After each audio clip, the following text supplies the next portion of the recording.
Assalamualaikum warahmatullahi wabarakatuh. Pada hari ini kita akan lanjutkan pelajaran kita, yaitu matematika tentang penjumlahan pecahan yang berbeda penyebutnya. Apakah kalian masih ingat pembelajaran yang lalu, yaitu penjumlahan pecahan yang sama penyebutnya? Sekarang adalah penjumlahan pecahan yang berbeda penyebutnya.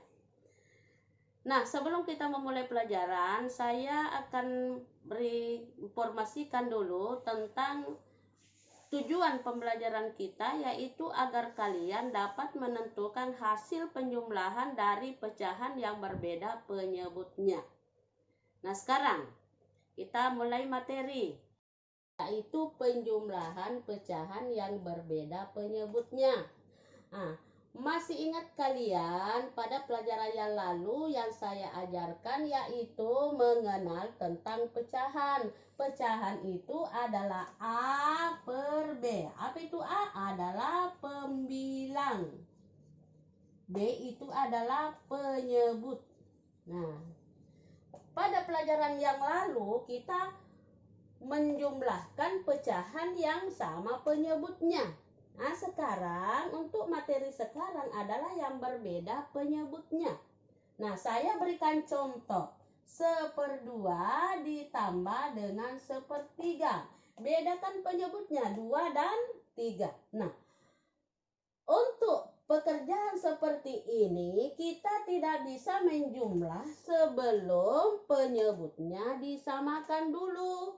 Bagaimana menyamakan penyebut? Ada 2 cara yang dilakukan. Yang pertama, boleh dilakukan dengan cara mengali bersilang, yaitu pembilang dikali dengan penyebut.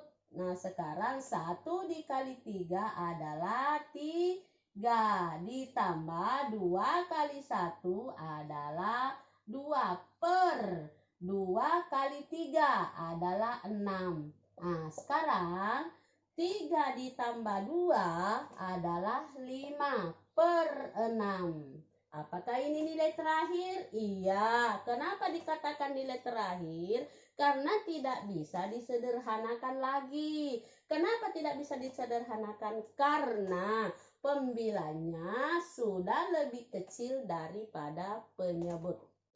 Yang kedua, kenapa saya katakan ada langkah kedua? Karena ini bisa dilakukan seperti ini apabila pecahan itu nilainya rendah.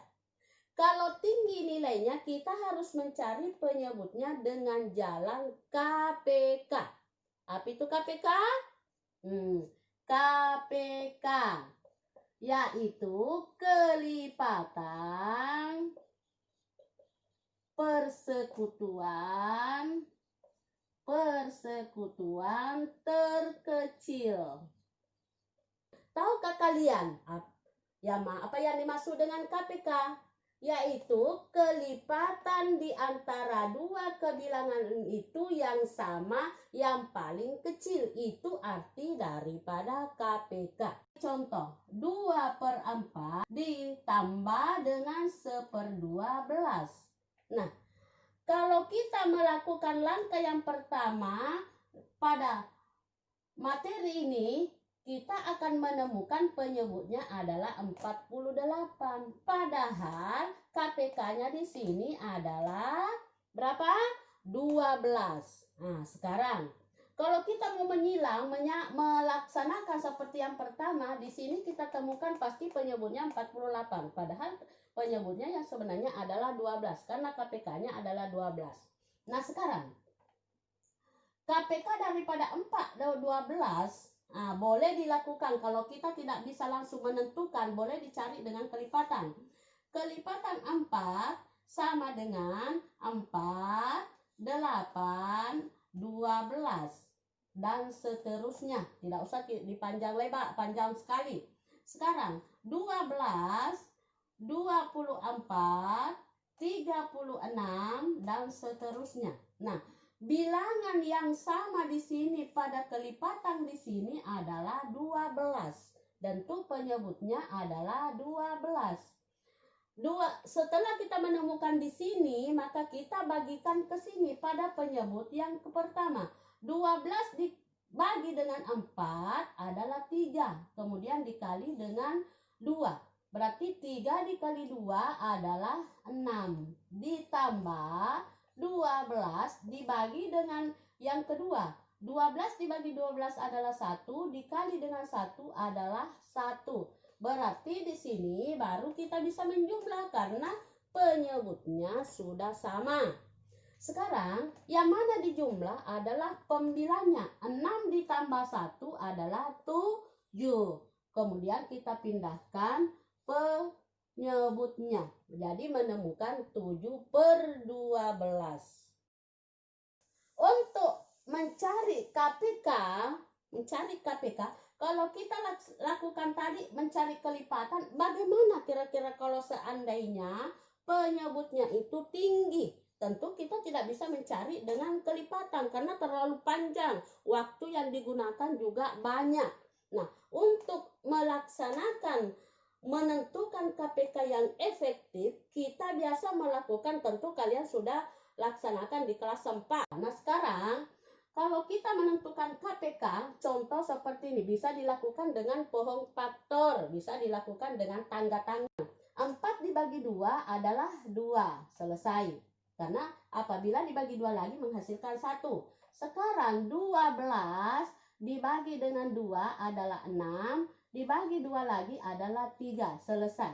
Nah, sekarang faktor daripada 4 adalah 2 pangkat 2.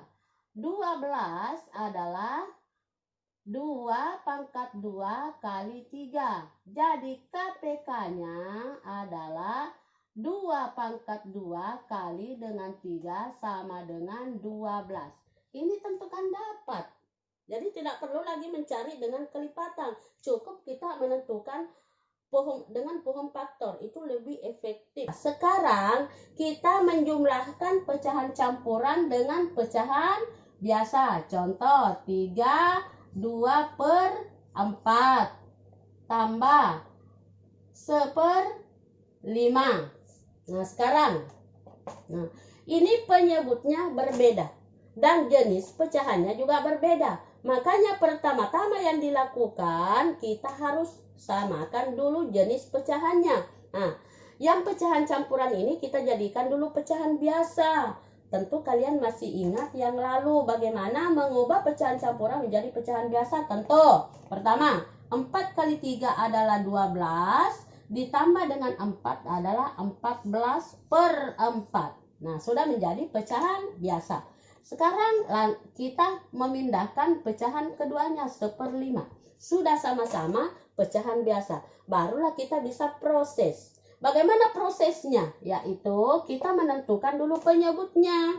Penyebutnya tadi dilakukan boleh dengan kelipatan, boleh dengan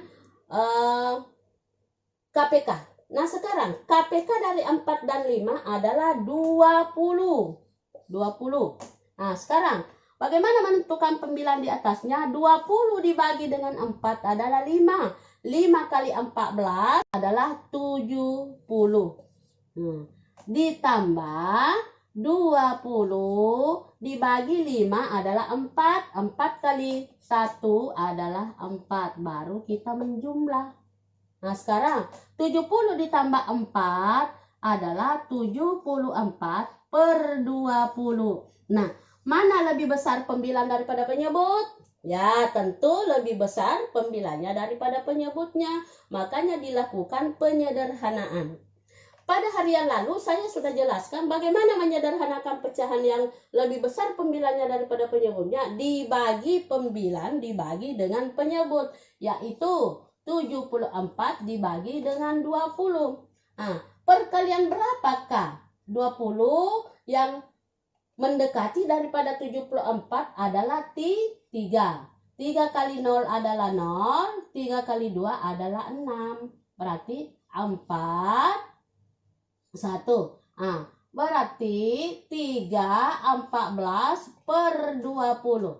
Apakah ini sudah sampai di situ? Belum. Kenapa? Karena ini masih bisa dibagi dengan bilangan yang sama. Memindahkan bilangan bulatnya 3. Dibagi 2 adalah 7. Dibagi 2 adalah 10. Barulah nilai terakhir. Cukup sekian pembelajaran pada hari ini. Kalau ada kurang jelas, mohon dimaafkan dan semoga penyampaian pembelajaran hari ini bermanfaat bagi kalian semua. Cukup sekian. Wassalamualaikum warahmatullahi wabarakatuh.